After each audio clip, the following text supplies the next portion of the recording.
आपण आता बनवत आहोत मुखवास. मुखवास बनवण्यासाठी मी घेतले 1 वाटी बडीशोप, त्यानंतर 1 वाटी ओवा आणि ते छान आपल्याला लालसर होईपर्यंत भाजून घ्यायचे.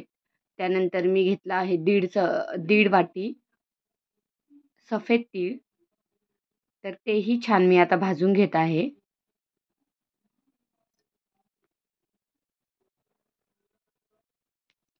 यानंतर घेतलंय मी आळसी,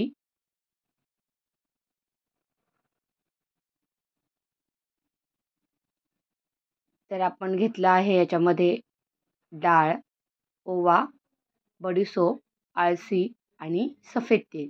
त्यामध्ये आपण घातली थोडीशी हळद. त्यानंतर यामध्ये आपण थोडंसं काळं मीठही वापरलंय आणि हे सर्व छान आपल्याला मिक्स करून घ्यायचं आहे.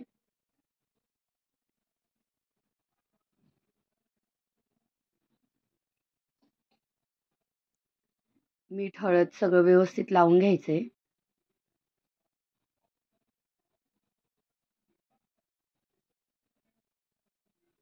आता छान मिक्स करून थोडंसं थंड करून आता हे मिश्रण एका पॅक बंद बरणीमध्ये भरून ठेवा, जेणेकरून ते लूज पडणार नाही आणि क्रिस्पी राहील.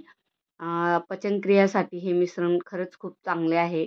नक्की ट्राय करा आणि व्हिडिओ आवडला असेल तर नक्की माझ्या चॅनलला सबस्क्राईब करा. धन्यवाद.